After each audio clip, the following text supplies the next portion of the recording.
I don't know if you can hear. He's not even listening.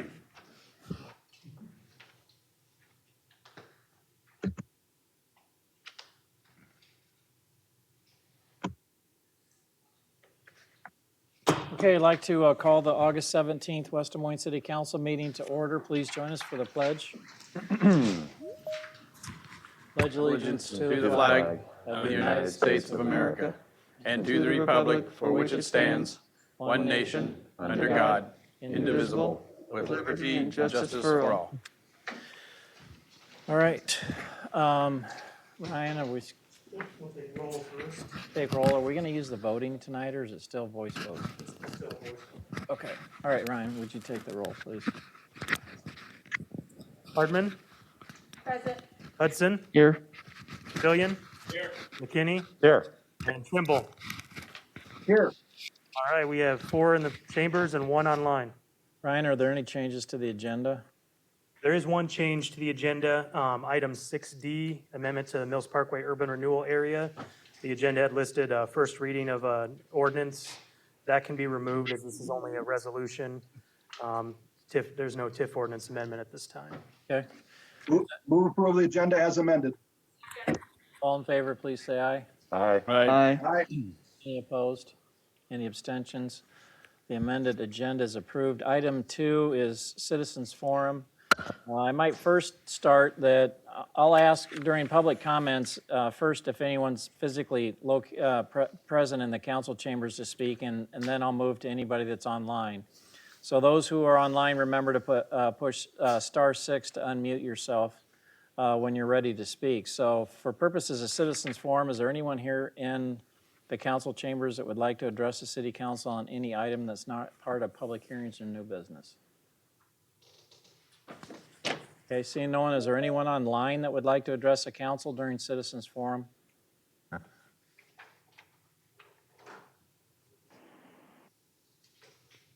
Okay, hearing no one, we'll move on to mayor, city council, city manager reports. We'll start with Westcom strategic plan presentation.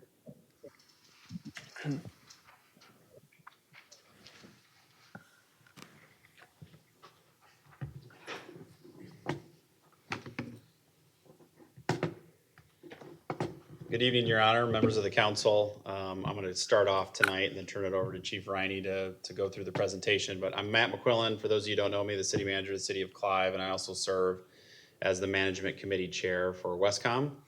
We're excited tonight to bring before you a new strategic plan for Westcom. It's been many years in the making. I know when I took over the chair position following my predecessor's retirement from the same position, one of the initial goals that I heard from all of the member communities was that Westcom didn't have necessarily a strategic plan of what's the next 5 to 10 years look like for this collaborative agency. And as you all being the operating agency and the largest stakeholder in this operation, we felt it was important tonight for you to be the first to see the new strategic plan that's been worked on over basically the last 8 months. We had a little gap there for a little while. We were trying to figure out how to hold some of our strategic planning sessions when the pandemic started. But then, as is similar to everything else now, we went to a lot of online virtual meetings to get it accomplished. But very excited to share that to you tonight, talking about a number of key initiatives, things that we've been maybe talking about amongst the Westcom member communities for a number of years in terms of moving it to a more independent agency, which I know is a desire of both the city of West Des Moines as well as the member communities to really have as a standalone agency at some point in the future, knowing that there likely will be legislative needs to be able to do that. But also a lot of questions related to facilities and growth of all the 5 member communities and also potentially additional customer communities coming online at some point in the future. And how do we meet those growth needs? So really excited to share that with you tonight, or have Chief Riney share that with you, as well as just kind of a general Westcom update and how the agency has been operating in these very unique times over the past 5 months. So with that, I'll turn it over to Chief Riney. Good evening, and thank you all for your time. I've got 11 slides. I'm going to cover through them pretty quick. We're going to give a little bit of history since we do have obviously 2 new council members that haven't been able to come out and visit us yet due to all things COVID. Westcom is a consolidated 911 dispatch facility. We've received public safety related calls and dispatch police, fire, emergency medical services for all the cities shown there on your screen. Prior to January of 2001, West Des Moines, Clive, and Urbandale each had separate and independent public safety dispatch centers staffed by their respective city staffs 24 hours a day. In 2012, Westcom began dispatching for the city of Norwalk, and in July of 2015, we were joined by the city of Waukee. With the shared partnership of these cities through a 28E, we've been able to facilitate centralized services and cost sharing with funding currently based on the population of the cities. Westcom has completed their first strategic planning process and established some aggressive goals to continue to move Westcom forward and to better serve the cities, responders, and the public we serve. While we are here to present the strategic plan to the mayor and council, I want to update you on some current events and how the COVID pandemic has affected our cities from our perspective at Westcom. Starting with the police statistics, there on the far right, you'll see the city of West Des Moines numbers, comparing them the first 6 months of 2019 to the same time frame in 2020. Chief Scott and his team were about 2% down where they were from last year in those months. And those numbers are actually very skewed because the numbers for March, April, and May were significantly offset due to COVID. Same thing with the fire and EMS. Currently, they're down to about 5% in the call volume from where they were. Interesting thing with those is that those numbers for the months of March, April, and May, with all the departments that we serve, every department was down by over 30% in call volume from this same time frame as last year. For Westcom, an example of for April, May, and June this year, we were at 35% less calls than what we normally would receive within that time frame. We've started returning, and as of the end of July, we're back to within 8% of our total for the year. We do expect to exceed our call volume from last year. Month of April versus the month of July alone, we're nearly a $4,000 call volume difference between those 2 months. Last Monday's storm that blew through, there were a hand of surprising last year numbers. The one single day we saw over 2.5 times our normal average for that one day, with over 1,200 calls being handled through Westcom for the one day.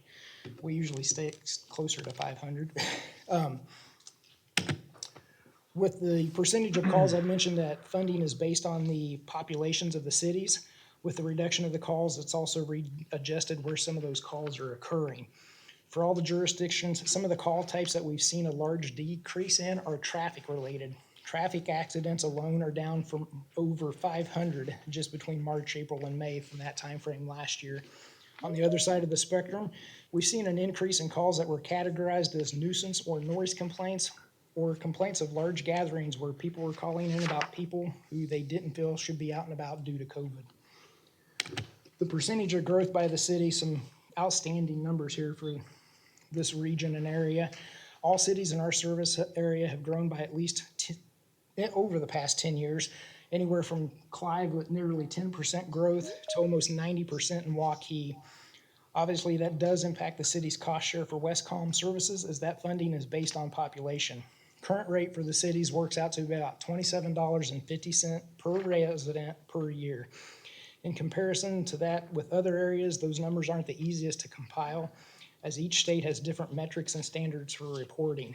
Two most recent reports provided information shows that Colorado's current rate is $45 per resident, and Michigan is coming in at $47.50, where Westcom is at $27.50. Both of those are strictly for 911 services and not utilized to support the responders through administrative services, technology, or systems, as is the current model with Westcom. Iowa stopped producing their reports relating to this back in 2017.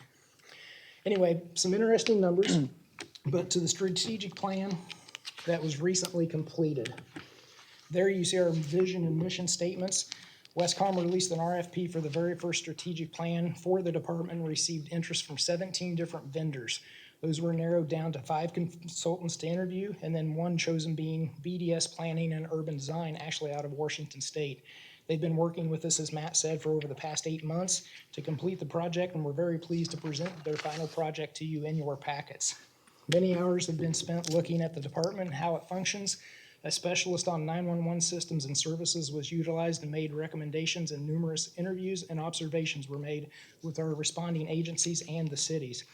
Recommendations were made and goals were developed to continue to move Westcom forward as an agency and also in the service that we provide. Three main focuses of the goals include in the structure and makeup of Westcom and the management committee that oversees Westcom, the level of service and expectations for Westcom, and the roadmap for the future for planning and development as an agency. Through this plan, we've had some aggressive goals as a department, and all of them take into account the needs and desires of our partner communities and agencies to ensure that we can continue to provide the best needed service. With that, I'd entertain any questions or comments that you might have, and if there are none, I will gladly turn over the podium. Thank you guys again, and ladies, thank you. When you talk about an independent organization, how is it going to be different than it is today? With that, we're looking at the potential of being a little less embedded with West Des Moines, to where it could possibly be through contract where we do pay some services through West Des Moines, but we're very dependent on West Des Moines, and so we would like to lessen that reliability for you guys to lessen some of your financial stake in it potentially. So is the funding going to change from the population? I don't think that's necessarily, we haven't really worked out kind of necessarily what the funding model will look like. I think more when we think about independent agency is right now it's under the 2080 framework. And that's really legally and under state code that all we have to function this type of entity. And so I think a question is if there is the desire to have a separate legal entity. So a lot of the things that are tied to the city of West Des Moines that you folks are having to support, whether it's through legal structures or insurances and things like that, that are necessarily tied to West Des Moines today as the operating contractor, is there a different setup that could both benefit city of West Des Moines as well as the member communities, particularly if the member communities grow to be more than the 5 that there are today, is something that we want to explore, but knowing that that will likely require legislative support to make that happen because there isn't the legal framework today. That's part of the reason why you see the 2025 timeframe, knowing what's realistic to get done. But I think from a funding mechanism standpoint, I think the population formula has served us very well. So I personally wouldn't see it changing much from that today in terms of being the funding model. It'd just be a matter of how the governance of the agency may evolve. And I think that's the biggest thing I would emphasize with this strategic plan is we know we're at a kind of a turning point for Westcom in terms of its growth and where we're getting at from a technology standpoint and how we sit in the county. It's the second largest PSAP. And so it's more of an evolution of the Westcom model, trying to keep pace with the evolving needs of the 5 member communities, particularly those that are having substantial growth and the desire from other communities to potentially join the system. So how do we evolve and keep up with that?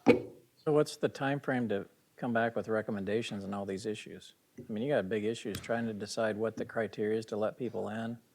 I don't think and Russ is the chair, I don't think the whole taxing authority of DART works. I think that's frustrating for people. So you guys have some big issues to tackle. So what's the time frame and how are you going to bring back, to all the participating communities, kind of the direction you're going to make sure that you get some good input before you get too far down the road? This far, we've had all the cities involved with it, and that's the plan moving forward.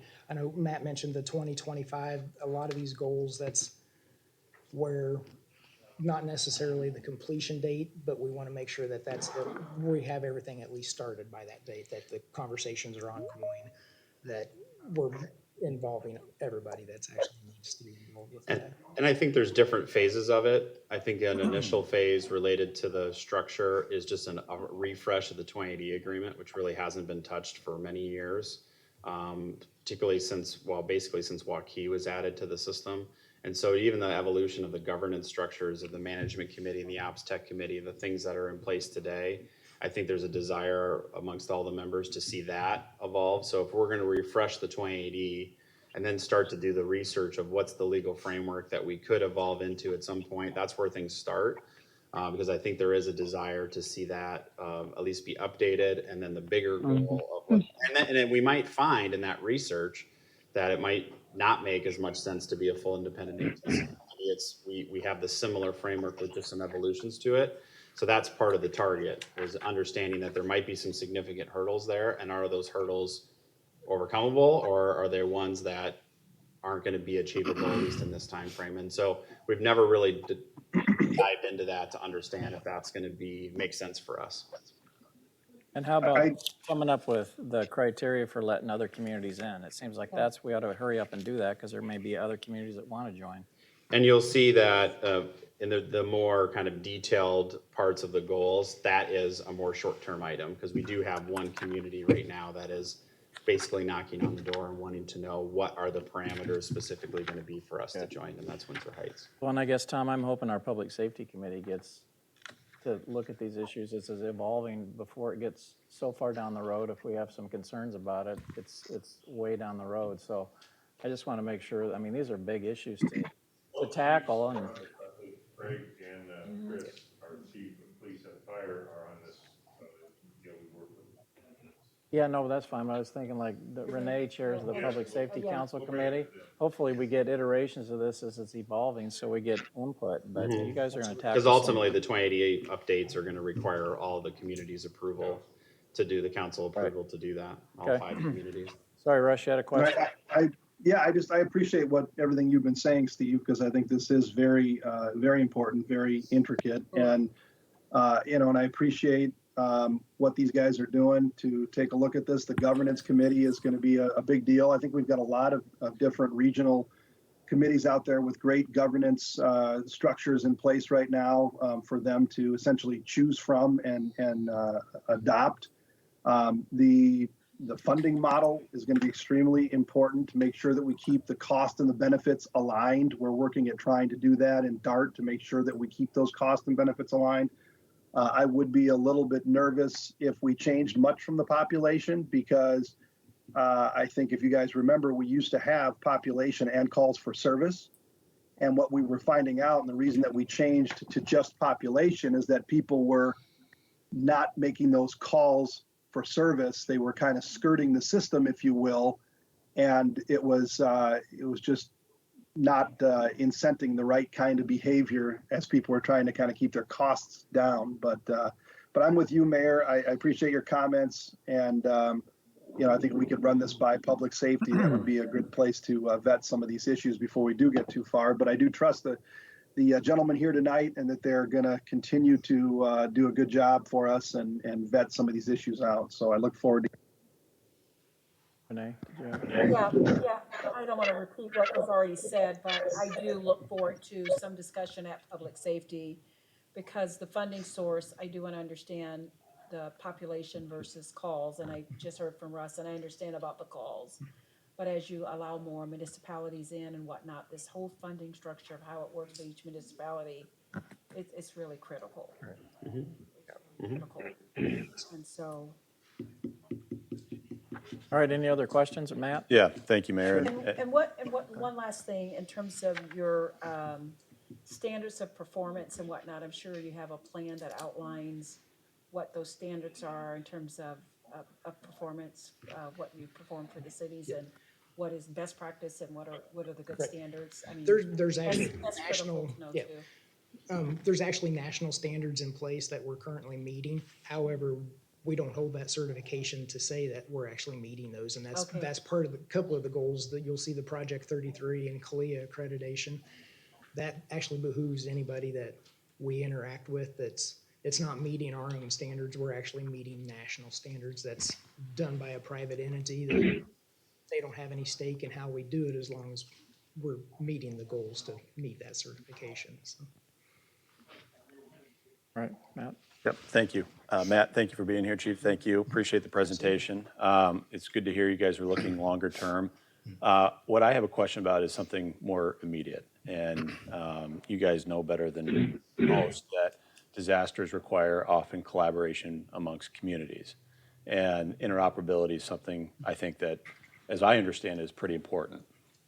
Back in January, we had a budget workshop, and I had asked about interoperability with other cities. And, I know we have the statewide interoperability system, the SXB or whatever that is.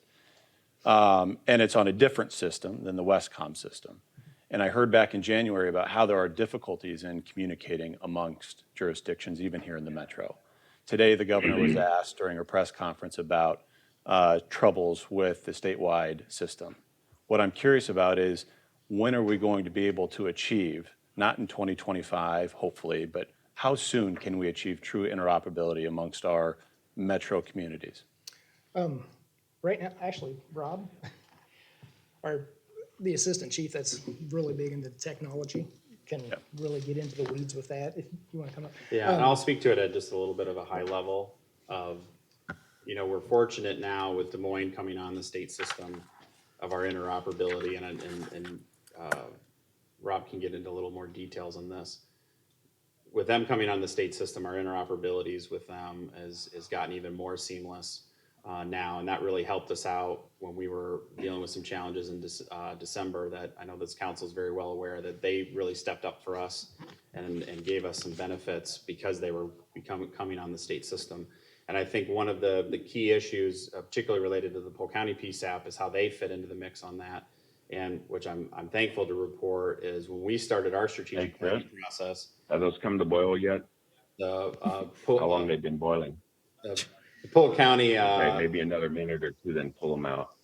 The Polk County 911 board also decided to move forward with a strategic planning process, actually using the same company and facilitator that we did, where this is probably one of the biggest discussion items at that kind of Polk County 911 board level, which we're really fortunate here in Polk County because that also brings in the Westcom communities, even though some of them reside holistically in Dallas County, in like Waukees case. And so my hope is one of the outgrowths of that is an understanding of what is the long-term path for all the Polk County PSAPs. At minimum, we now have that seamlessness with Des Moines, and can that go further than that? And I know Rob can speak a little more specifically. So the Westcom radio system was actually the core for the Iowa statewide interoperable communication system. It grew out of what we had built upon here in the western suburbs. A number of communities around the state have been enhancing that with local enhancements around the state. But there's still this divide that's occurring between those that are enhancing the statewide platform and those that are going with another company and leasing from a private carrier, essentially. But the good thing about it is that they're both standards-based systems that even here in Polk County, having two disparate systems, one more the publicly run, publicly operated, and one the private, because they both subscribe to these open source standards, that's increased that interoperability. And as Matt mentioned, the city of Des Moines is coming on the Essex platform.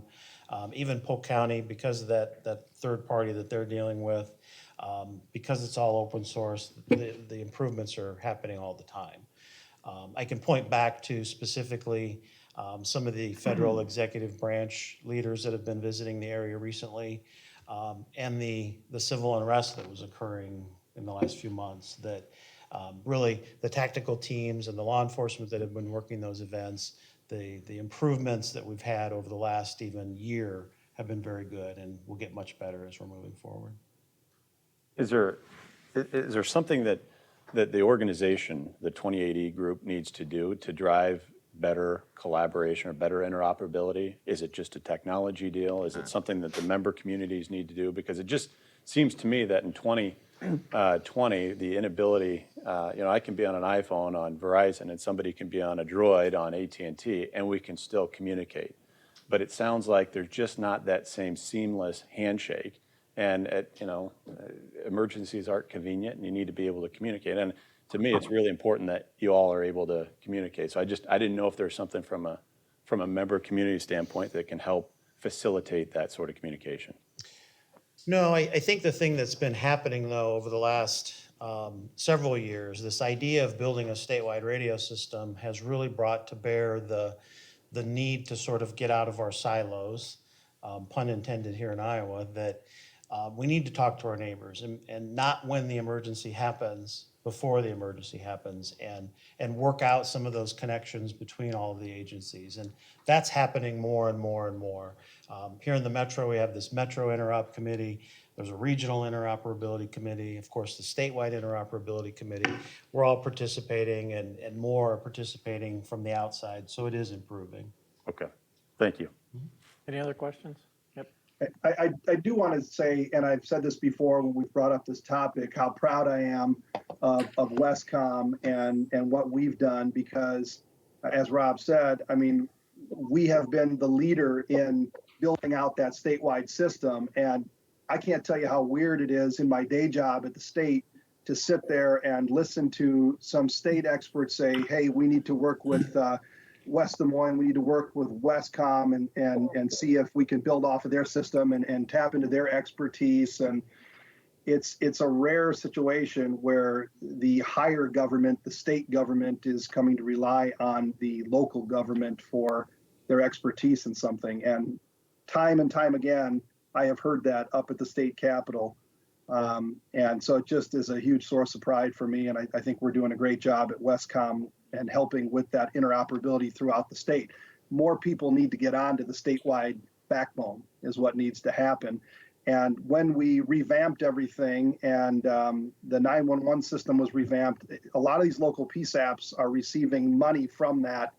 I believe the statewide Homeland or State Department of Homeland Security is now maintaining the phone landline system, and yet the PSAPs are still receiving funding from that system. So hopefully more people across the state tap into the statewide backbone and we just have better operability that way.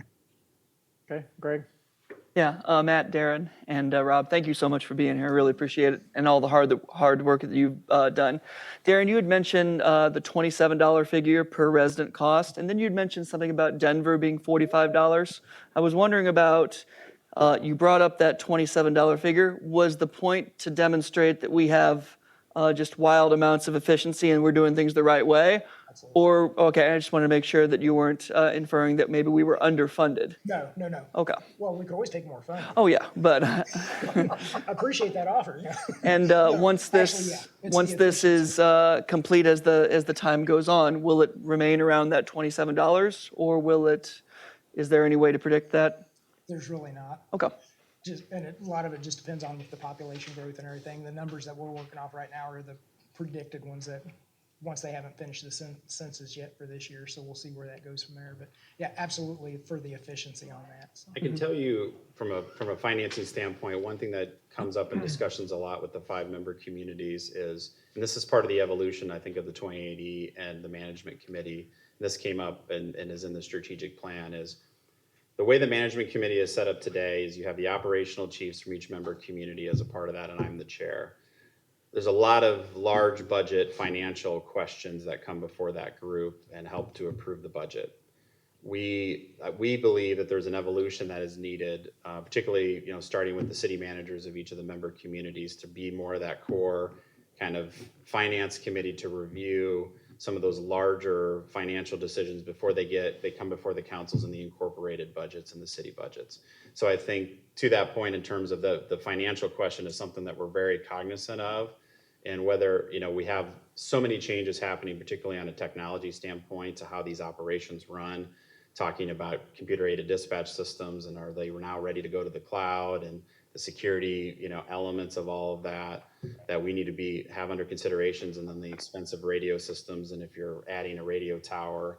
So that the numbers are definitely something that's, I hear from all the member communities, especially around budget time, in terms of what's our Westcom number going to be for this year, and having some more predictability in that is one of my goals, and having some kind of financial goals around that, so then each member community can kind of have some better predictive information on that is very important. So I know it doesn't go right to your question, but it kind of reminded me of something that we talked a lot about that I think is a part of that 2080 evolution. Maybe the first phase is evolving the governance model that we have from what we have today. Just even before we get way down the road to the independent agency discussion, there's a kind of a short-term item that we need to address. Thank you so much, Matt. Okay. Appreciate it. Great, thank you. We'll move on to council reports, Matt. Yep, thank you, Mayor.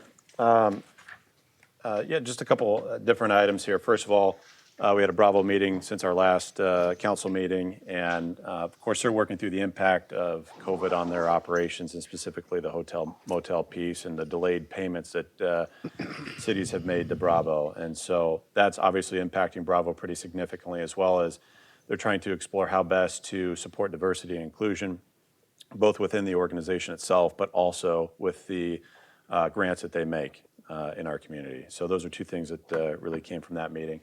We also had a MAC meeting, and during the MAC meeting, there was a presentation by the Central Iowa Code Consortium, and I'll just say that today, item 7E on our agenda are some ordinance that I think stem from the Central Iowa Code Consortium, which is this collaborative effort that I was not aware of, but it's a collaborative effort among jurisdictions in Greater Des Moines to provide greater consistency in the ordinances across the metro.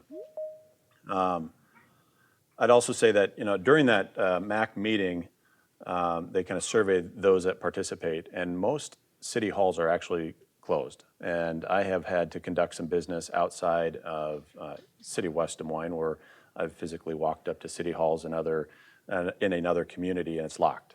And I know that we've taken a number of precautions here in West Des Moines, whether it's masks, whether it's a hand sanitizer out front, whether it's the shields that I'm seeing, and also many folks working remotely.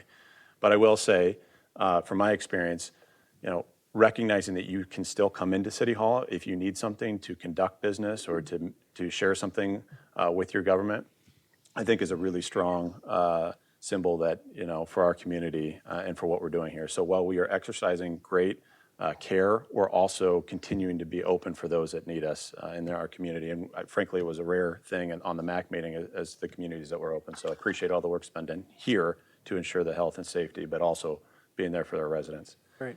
And then this morning we had a development and planning meeting, and we've heard about all the items related to COVID. One of the things that's happened is there's a lot of people that are doing expansions to their homes. They're adding on a porch, an enclosed porch, a new garage, or whatever the case may be, and we're running into issues related to setbacks from the front of the home.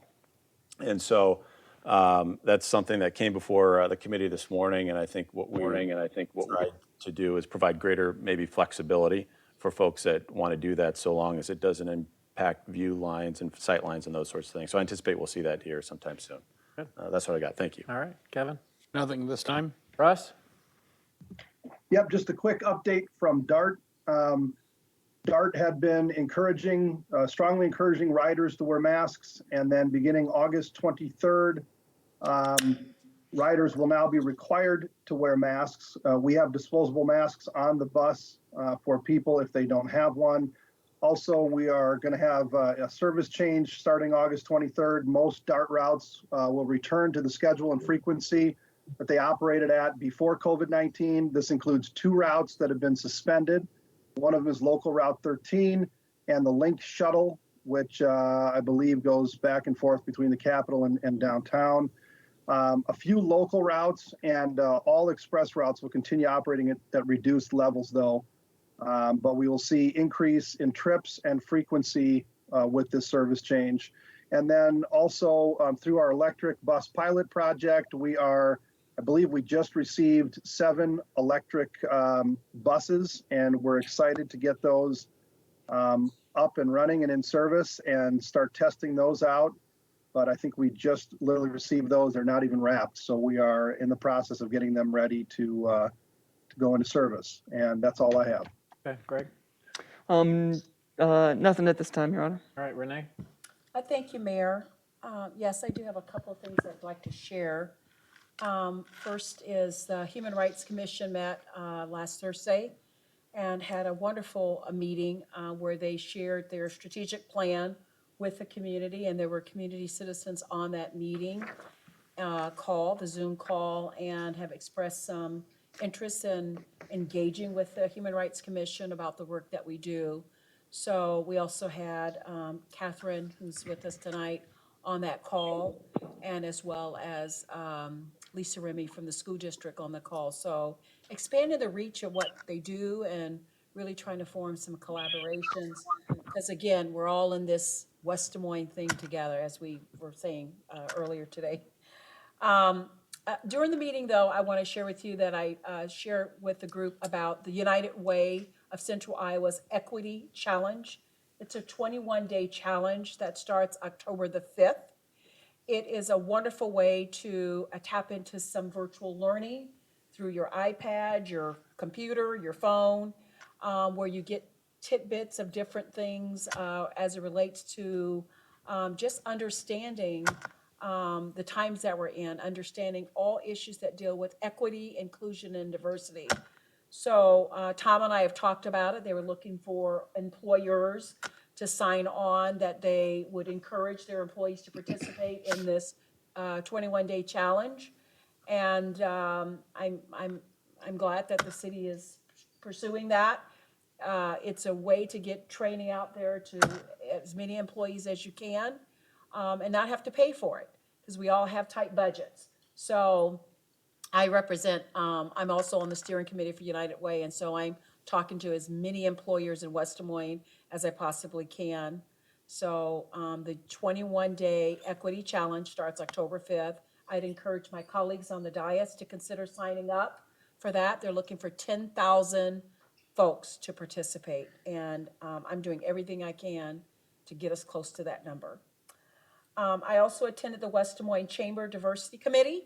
That's a new committee that was formed under Catherine's leadership and the direction they're going, really as an out, as a result of the racial tensions and things that we're in. So they want to provide solutions and add values to their members.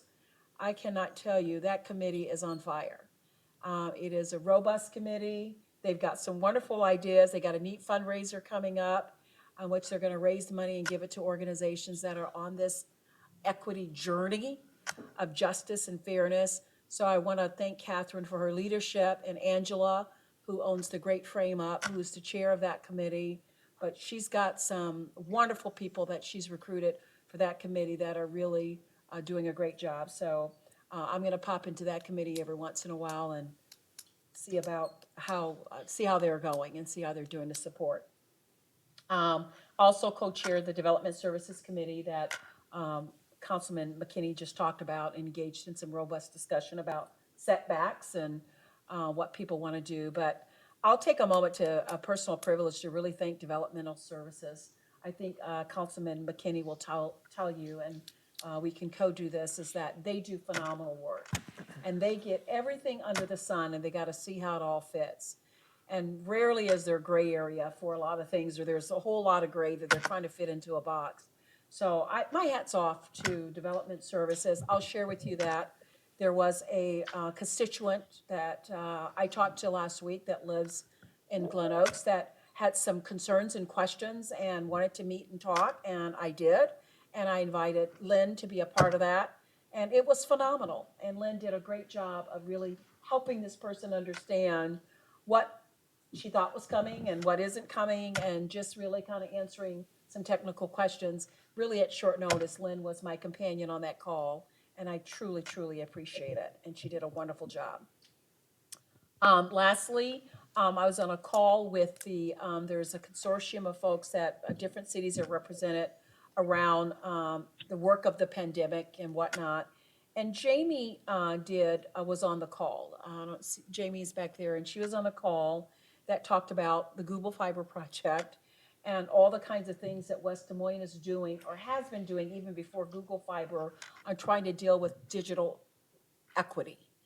And she did another phenomenal job as well. I was just so proud just to sit there as a city council person saying, yay, West Des Moines, we've got it going on. And we're at least trying to provide solutions. So again, Jamie represented City of West Des Moines in utmost fashion, talking about the innovative things that we have created to try to close this gap on the digital divide and the haves and the have-nots, and access to things that basic needs that every family needs regardless of their economic status. So Jamie, I congratulate you on that, and was proud to watch and listen to the words that you shared and the messages that you shared.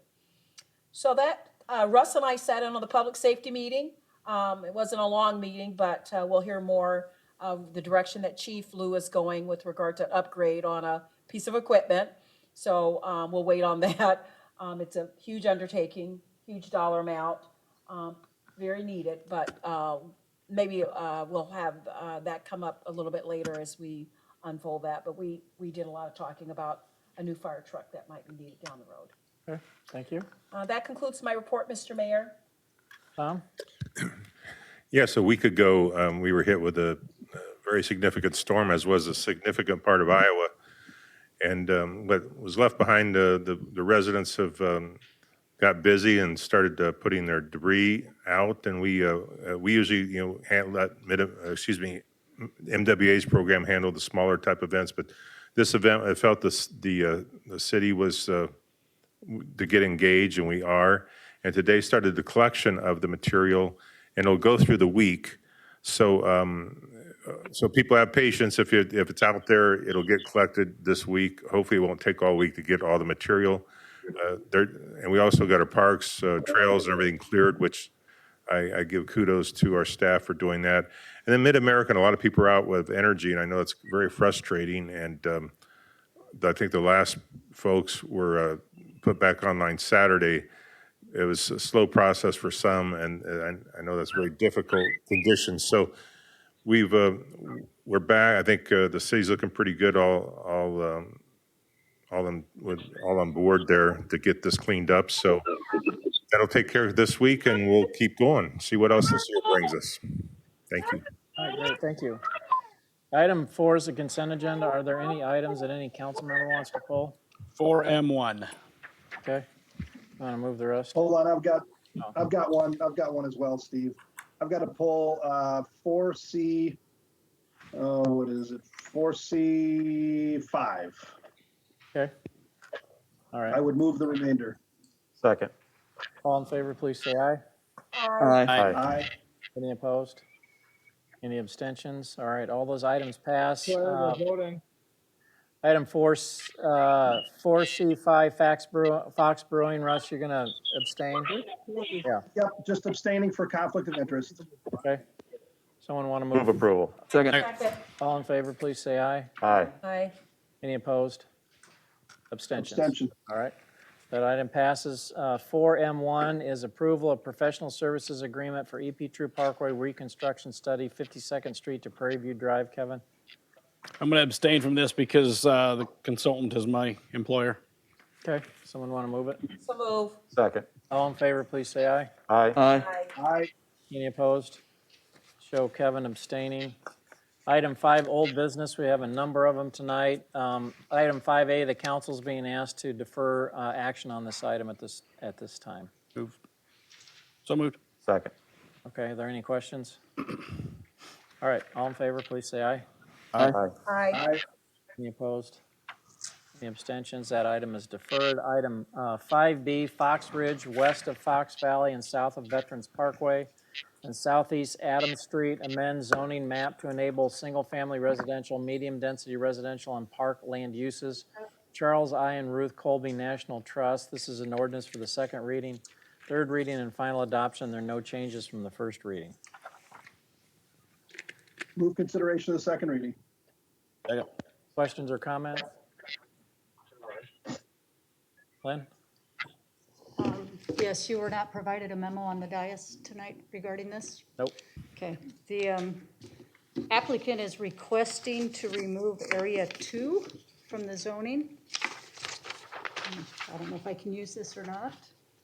Can we do this under old business? I guess this will be a legal question, is they are not agreeable to the RS-12 zoning is what we approved previously. They obviously wanted RS-5, and so they cannot make it work under RS-12. They've asked us to withdraw that zoning, that area, and then they'll come back later for a different request. Is there, well, I guess we can ask whether or not we want to do this piecemeal, or does it all fit together? If it all fits together, we ought to defer this and look at it, I mean, because again, I mean, it sounds like it's being cherry-picked. They could always come back for Area 2 separately and make the same request as if they were to pull it tonight, would be my take on that. Right, it would remain the same, as you know, if they pull this, so it'd still be medium density. But this kind of came up at the last minute, Your Honor, and there was some concern because we did have a public hearing last week, and some of the residents were opposed to leaving it as multifamily However, it would stay multifamily, no matter what the applicant, his withdrawal would, or their withdrawal would keep the status quo. But to your point, I think it's a question of discretion with the council if you'd like to defer this. Well, would we have agreed to the other parcels if we would have known this was going to be an issue, or we would have changed those because? I would say this area does not affect the other parcels. It sits up off in a corner by Which itself. area? Which area is it again? Area 2, Talking about area so 2. on your last page of your resolution, you would have a map. So Mm-hmm. it's this area 2 up here in the corner. And specifically, the developer.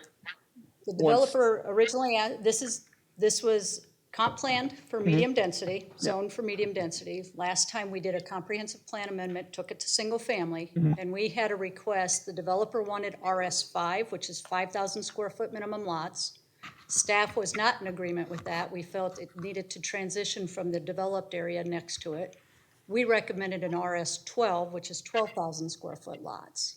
The developer prefers about a 9,000 square foot lot with a smaller lot width that just does not match up to zoning.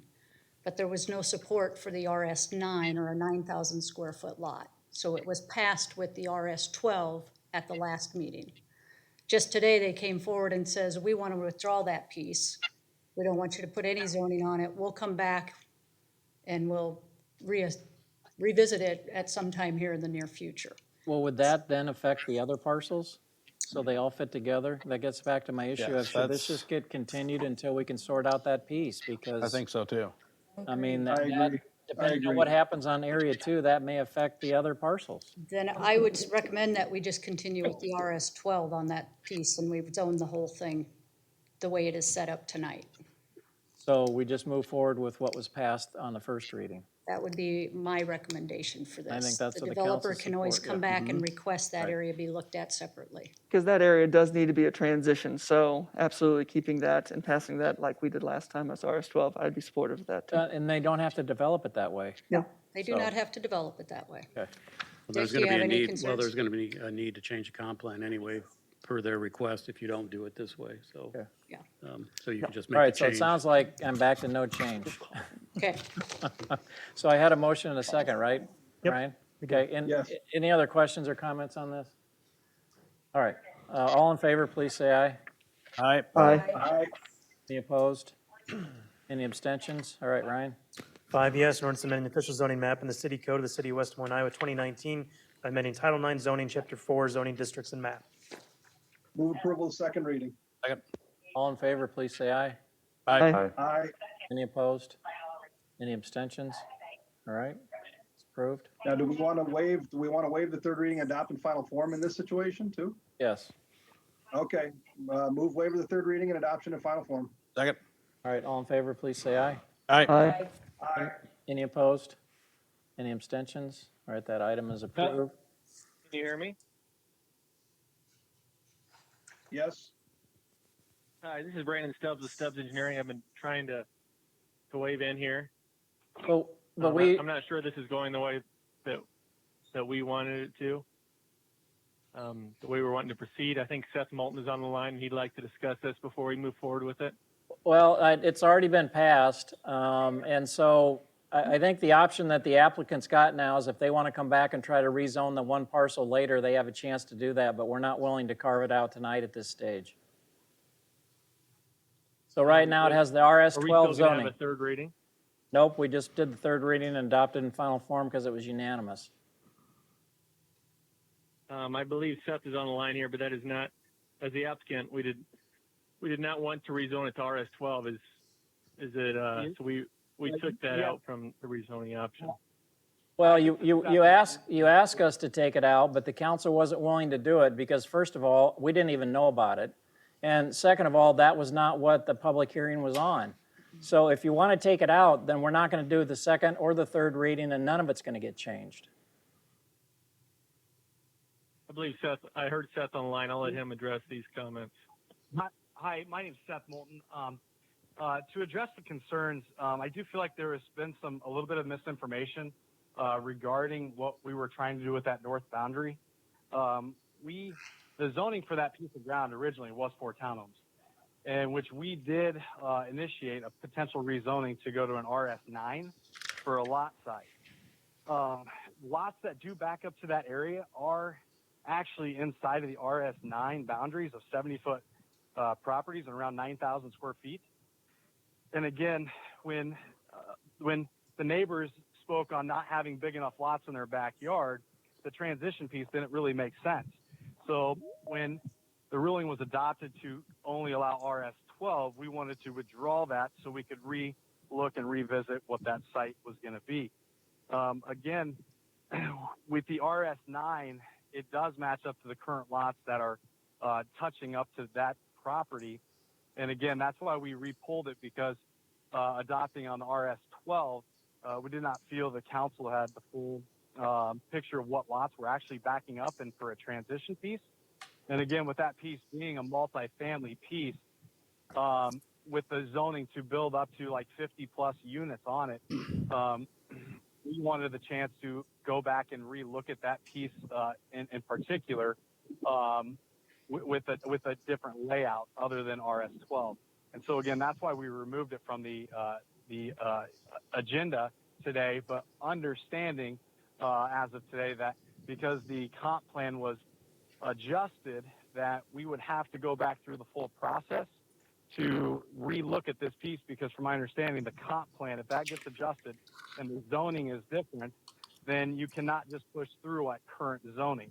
So again, that would allow us time for a conversation, because who knows, like 3, 4, 5 years down the road, maybe this would be a better piece for something else to be better use there. And again, that's why we didn't feel like there was a rush for this particular piece to go through a rezoning, and also not trying to pull a fast one on any of the residents currently that live out there, because again, with the comp plan being adjusted in the last reading, that does prohibit us from moving forward with the multifamily rezoning currently and just putting townhomes on the piece. So again, that's why we did ask to have it removed. It was not to change people's mindset. It was more of a understanding that this is something we want a chance to revisit, but understanding that the rest of the property is in conformance with what the city staff has been recommending and what we're proposing to do as well. So I apologize for the confusion. I was trying to get on. I was hitting #6 and not *6, so I'm sorry about that. So Seth, give us your address and who you work for. I'm sorry, Seth Moulton, 2874 Northwest 86th Place. I'm a representative for D.R. Horton. Okay, so the choices that you have is if you don't want Area 2 to go forward, none of the other areas are going forward. So what the council did tonight was they passed all the areas based on what was passed on the first reading. If you want to pull Area 2, you're pulling all the rest of them. Okay, I guess my question would be, the only reason I want to ask this question is that if we have pulled this from the agenda tonight, does the council still have the right to pull it up as an agenda item and pass that with a unanimous vote if it was pulled from the agenda? That's my question. Well, Dick can correct me if I'm wrong, but from my standpoint, it wasn't pulled. We had an agenda that was published that showed that on there. We didn't know that you were trying to pull it. What the public was noticed on was exactly this. And I'm not comfortable with the residents not knowing it. I'm not comfortable with it happening at the last minute. And I'm not comfortable with you taking what you want and getting rid of what you don't want so we can do this piecemeal. So your two choices. And again, just to clarify too, this was, we had spoke to city staff about this. We received word that it was miscommunicated to us that we could pull it and this would be potentially an issue. So we were not trying to pull a fast one on anyone. And that's again where we today, about 4 o'clock, understood as misinformation that because it was changed on a consent or on the comp plan, that we could not just pull it from rezoning. So we're definitely not trying to pull a fast one on anyone. Like, that's why I said we just wanted a chance to breathe, revisit this down the road versus, like I said, we just found out at 4 o'clock that based off of information that ended up not being correct, that this was going on. So again, that's why we pulled the item based off the city's recommendation that we could pull this item. And then with the understanding that we would have to one day revisit this and we could not just go back to the original zoning. All right, so Seth, the elected officials are not comfortable with allowing you to pull Area 2 without pulling all the rest of them so that we can have a conversation about how all these pieces fit together. So if you want to pull Area 2, we're going to pull all of them and leave it at the first reading, and the second and the third reading aren't going to occur. Otherwise, what we just did was approved all of them except, or we approved all of them as was originally proposed, and the applicant can come back in at some point and ask to rezone Area 2 if they want to. So which way do you want it? Okay, like I said, I would just like to know, obviously this is last second again. And like I said, understanding that, there is a process of removing an item from an agenda and then having that item still brought up on the agenda and then having it tied to a previous item. I still, I do not understand how the other item is being attached to this current item. And then I guess I would also like to know if we did pull this item and still continued with pulling it, and obviously we pulled the second and third reading, what would that do to go back to understand what we've worked on the west side of this property and go back through the rezoning process just on the west side? So What I'm does not, that process do? we're not going to get into this long debate tonight. So Dick, what's the agenda item? Because we never saw anything getting pulled. Yeah, I don't know if that, The agenda was not amended to include that. that's right. We approved the agenda. Yeah. You approved the agenda, so the item was on the agenda for consideration, and then at the last minute, there was a request that this item be amended as opposed to really pulled, so that the medium density would remain the same and it wouldn't go to the single-family 12. So what they should have done is made a formal request to continue this, and that's at the discretion of the council if you want to have it continued. Otherwise, it would move forward in this manner. You did have the discretion, I believe, to abide by what they recommended. However, given the fact that there is not a public hearing and the council or the neighborhood is not here, I Right. understand why you would not want to make that decision without further input from the. And from my standpoint, if they would have asked to continue it, then we would have continued all the parcels. Right. So I guess I'm going to let the action stand. It's all been approved. And Seth, if your client wants to come in and try to rezone Area 2, they can come back through the process and try to rezone Area 2. Okay, that's fine. Can I we guess continue don't with the have third reading? Third reading's done. So what you're saying is if we agree that we're just going to move forward and that you've already approved second and third reading to continue on. We as have, is, so, correct? yes, so your client can proceed with the development of all the parcels that they want, and if they want to try to not develop parcel 2 and come back and rezone it at some point in the future, we're going to go back through the public hearing process. Otherwise, you're not going to go forward on any of them. What's that? Otherwise, you're not going to go forward on any of them. Yeah, I understand, sir.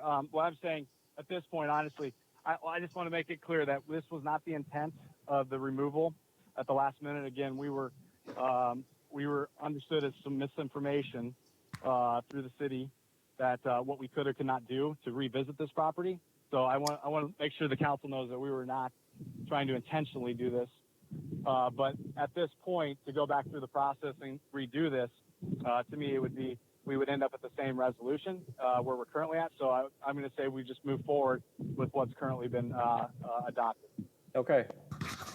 Item 5C, Trailside Apartments, 485 South 19th Street, rezoned to medium density animal housing. This is an ordinance for the second, third reading and final adoption. Again, this is just the zoning to medium density. There's been no project submitted, and that will, once they do submit a project, it will be subject to a public meeting and input as well. So, and I think we got some clarification after the first reading that the intention is for senior housing at this location. Yes, 36 lots, they Right. said.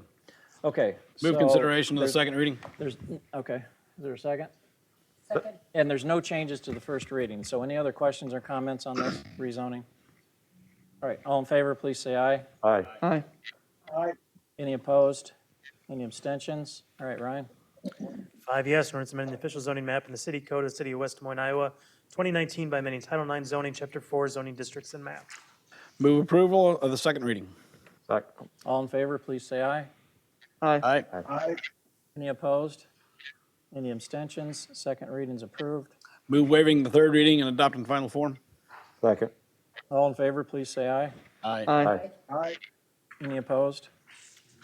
Any abstentions? All right, that item is approved. Item 5D, vacation of a portion of Linwell Place right-of-way, city initiated. This also is an ordinance for the second, third reading, and final adoption, and there are no changes. Move for approval of the second reading? Second. Questions or comments? All right, all in favor, please say aye. Aye. Aye. Any opposed? Any abstentions? All right, Ryan? 5 yes, an ordinance of the city of West Des Moines, Iowa, vacating a portion of Linwell Place right-of-way. Move approval of second reading. Second. All in favor, please say aye. Aye. Aye.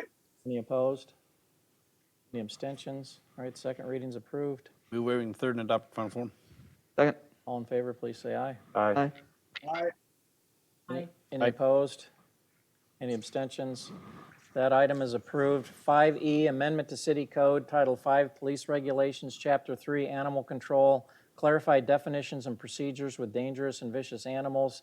This is city initiated. This also is an ordinance for the second, third reading. Final adoption, there are no changes to the first reading. Move For consideration consideration second. of second reading. Okay. Second. Any other questions or comments on this?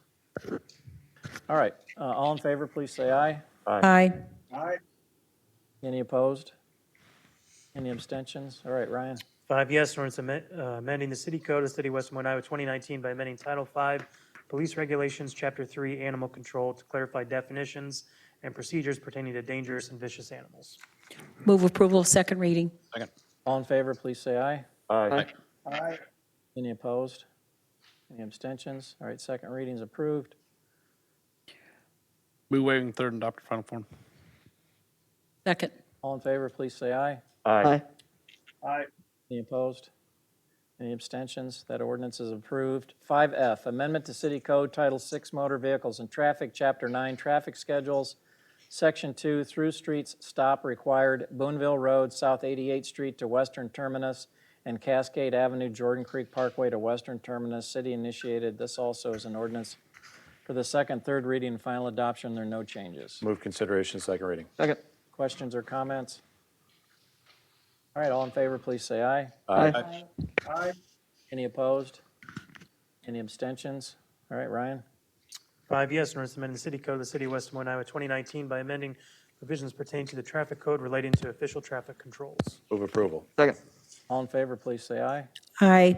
Aye. Any opposed? Any abstentions? All right, that's approved. Item 5G, Amendment to City Code, Title 6, Motor Vehicles and Traffic, Chapter 9, Traffic Schedules, Section 3, Special Stops Required, South 88th Street and Cascade Avenue, city initiated. This also is an ordinance for the second, third reading, and final adoption. There are no changes. Move consideration of second reading. Second. Second. Questions or comments? All right, all in favor, please say aye. Aye. Aye. Aye. Any opposed? Any abstentions? All right, Ryan? 5 yes, an ordinance amending the city code of the city of West Des Moines, Iowa, 2019 by amending provisions pertaining to the traffic code relating to official traffic controls. Move approval of second reading. Second. All in favor, please say aye. Aye. Aye. Aye. Any opposed? Any abstentions? Second reading's approved. Move waiver of the third reading and adoption in final form. Second. All in favor, please say aye. Aye. Aye. Any opposed? Any abstentions? All right, that ordinance is approved.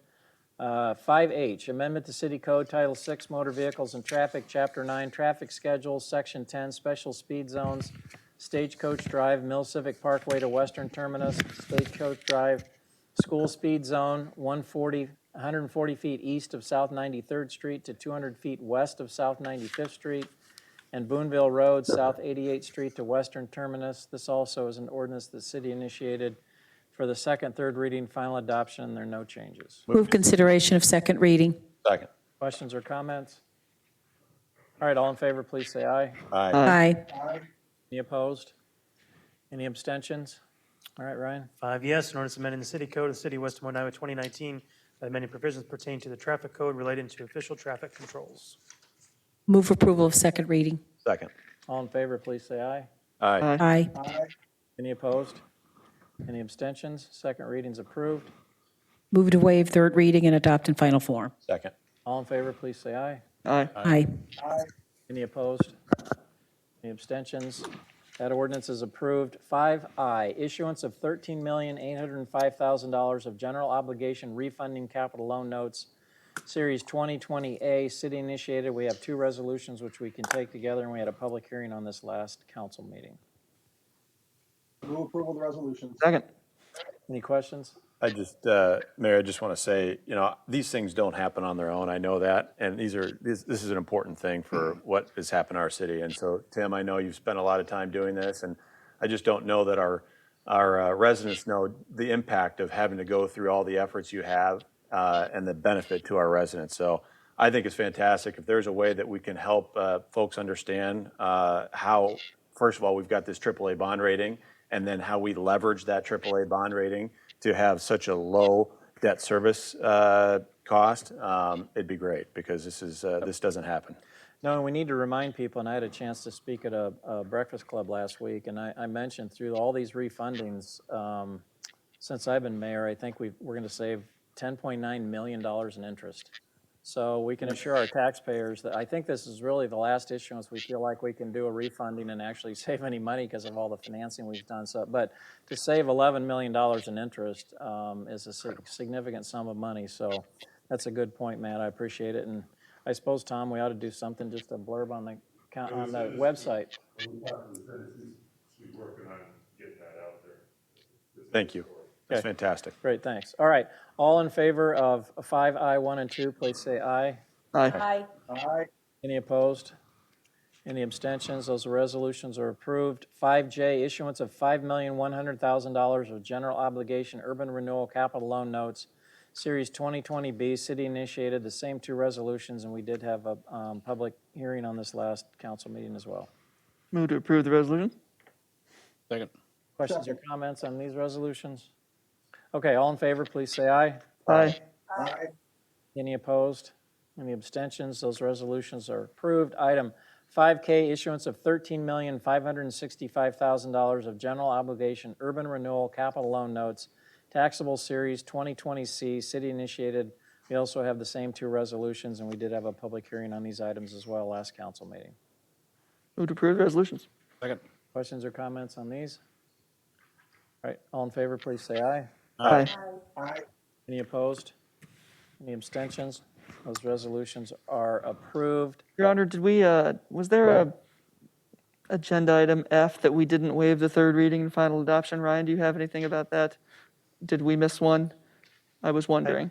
I don't believe so. Okay, then I was wrong. That's I think fine. we're okay. I actually thought the same thing, to be honest, Greg. It's all right. We were going pretty fast there. It's okay. Let's go back just to make sure. So someone want to, on 5F, someone want to move to waive the 3rd reading and adopt in final form? So moved. Second. All right, all in favor, please say aye. Aye. Aye. Any opposed? Any abstentions? Okay. Thank you. Item 6, public hearings, 6A. This is the time and place for a public hearing to consider First Street redevelopment, southwest corner of First Street and Grand Avenue, amend the comprehensive plan land use map to change approximately 4,000 square feet from single-family residential to community commercial, and amend the plan unit development to add property and amend buffering and access requirements initiated by First Street Limited Partnership. Brian, would you please read the date the notice was published? July 31st, 2020 in the Des Moines Register. And have we received any written comments? The Planning and Zoning Commission, by a vote of 5 yes, 2 were absent, adopted a resolution recommending approval of the comp plan amendment and PUD amendment. Okay, so we got a resolution and ordinance which we need to take separate, but I'm going to ask now as a part of the public hearing if there's anyone physically present in the council chambers that would like to address the council on either the resolution or the ordinance under 6A. All right, seeing no one, I'll ask, is there anyone on the phone that wants to address the council on either item 6A, 1 or 2?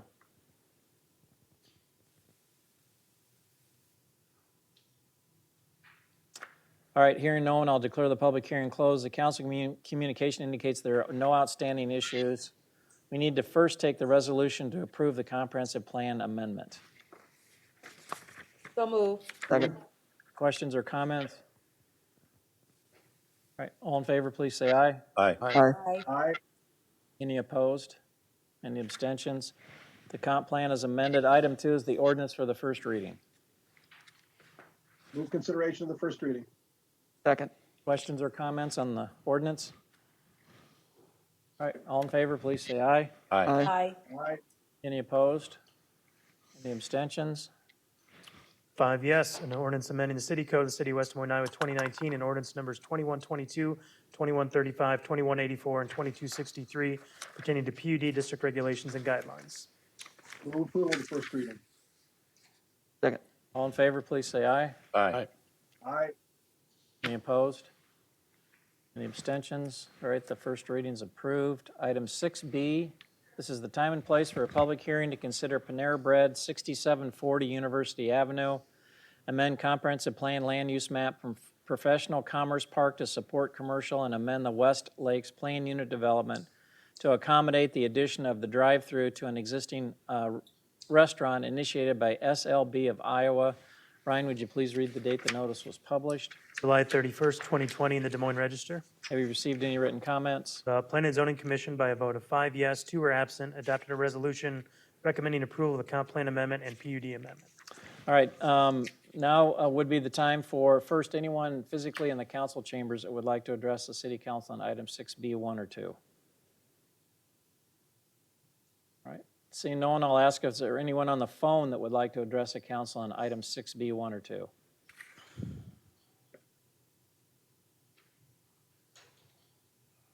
All right, hearing no one, I'll declare the public hearing closed. Again, the council communication says there's no outstanding issues. First item is a resolution to approve the comprehensive plan amendment. So moved. Second.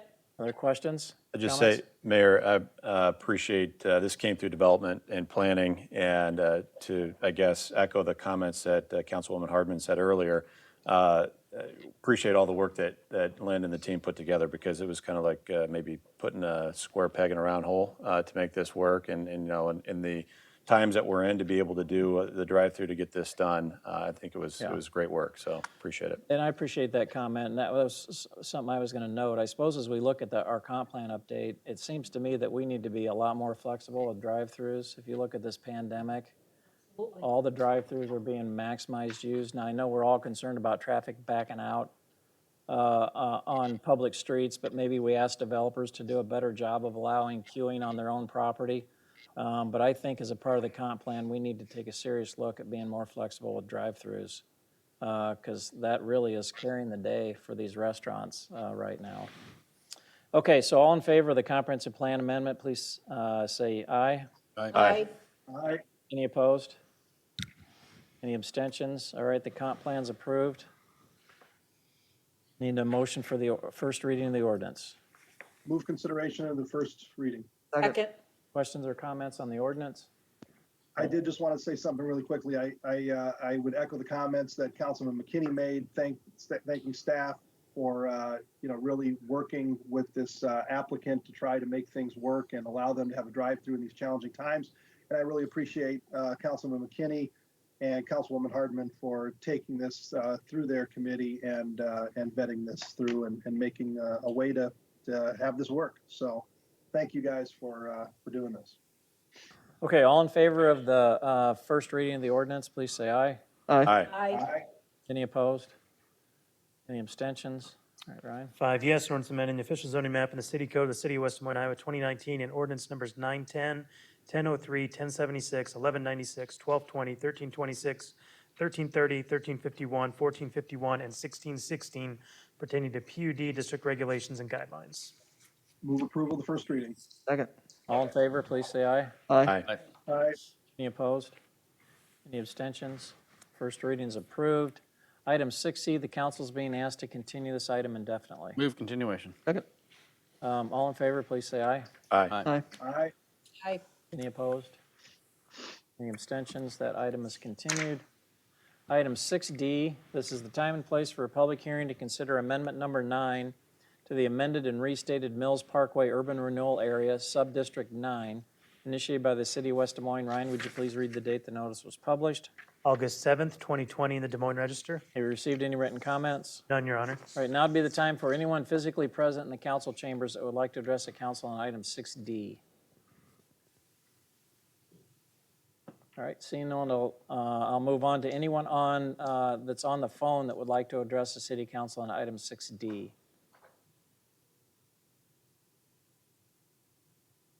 All right, hearing no one, I'll declare the public hearing closed. The council communication indicates there's no outstanding issues, and we have a resolution to approve the urban renewal plan amendment, and this came through Finance and Administration Council Committee. Move approval of the amendment. Second. Questions or comments? Mayor, I've got a potential conflict. I need to abstain. Okay. So all in favor of the urban renewal plan amendment, please say aye. Aye. Aye. Aye. Any opposed? Then we'll show Matt abstaining. Thank you. Okay, thanks. Item 6E, the council is that this item's being withdrawn for council consideration at this point. I guess, Dick, why?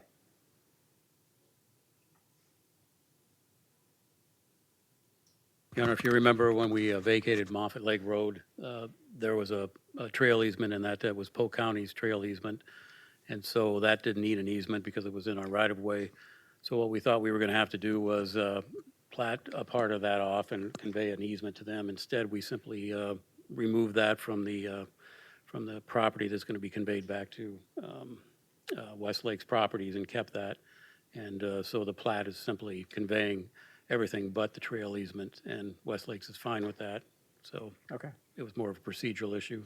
Okay, someone want to move the withdrawal of 6E? So moved. Second. All in favor, please say aye. Aye. Aye. Aye. Any opposed? Any abstentions? Okay, that item is withdrawn. Item 7, new business, 7A Moffett Ridge Plat 2, generally located at the intersection of Southwest Moffett Lake Road and Southwest 56th Street. Replat to change access easements for 5 lots on the west side of the plat, Moffett Ridge LLC. It's a resolution to approve the preliminary plat, and there are no outstanding issues. Move to approve the resolution. Second. Questions or comments? All right, all in favor, please say aye. Aye. Aye. Aye. Any opposed? Any abstentions? All right, that preliminary plat is approved. 7B, Allied Construction, 2825 Southeast First Street.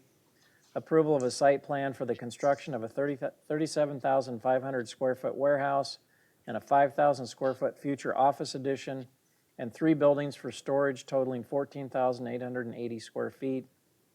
Allied Construction Services, Inc.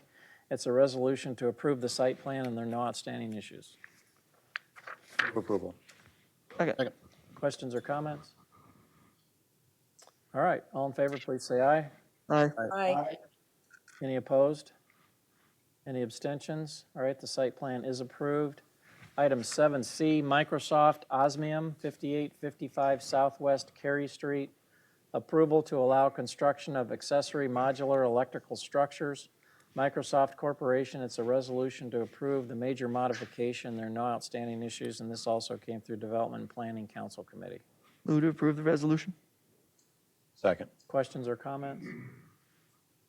All right, all in favor, please say aye. Aye. Aye. Any opposed? Any abstentions? The major modification is approved. 7D, Amendment to City Code Title 7, Public Ways and Property, Chapter 11, Park Regulations. Clarify the purpose and rules and regulations within city parks and parks and recreation facilities. City initiated, this is ordinance for the first reading. There are no outstanding issues, and this came through the Public Safety Council Committee. Move consideration first. Second. Questions or comments? All right, all in favor, please say aye. Aye. Aye. All right, Ryan?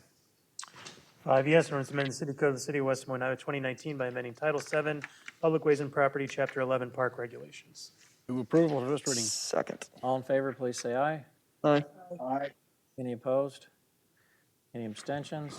First reading is approved. Item 7E, Amendment to City Code Title 8, Building Regulations, Chapter 2, Building Codes, Updates to the City Regulations for Building Construction.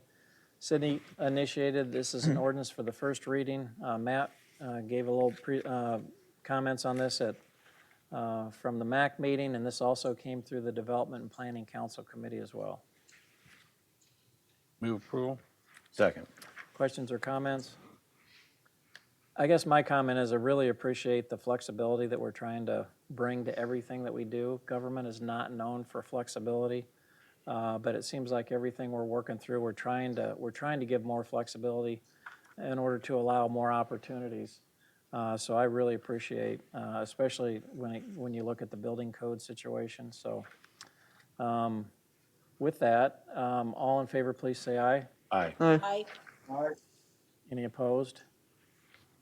Any abstentions? All right, Ryan. 5 yes, an ordinance amending the city code of the city of West Des Moines, Iowa, 2019 by repealing Title 8 Building Regulations, Chapter 2 Building Codes, Article A Building Code, and in lieu thereof adopting the 2018 edition of the International Building Code and International Residential Code. Move approval first reading. Second. All in favor, please say aye. Aye. Any opposed? Any abstentions? All right, the first reading is approved. There's no items under 8 to receive, file, and/or refer. Item 9, other matters. Are there any other matters any council member would like to raise tonight? Okay, hearing none, we will adjourn the council meeting, but we will reconvene in the workshop to further discuss the comprehensive plan land use map update and the information that Lynn sent out today.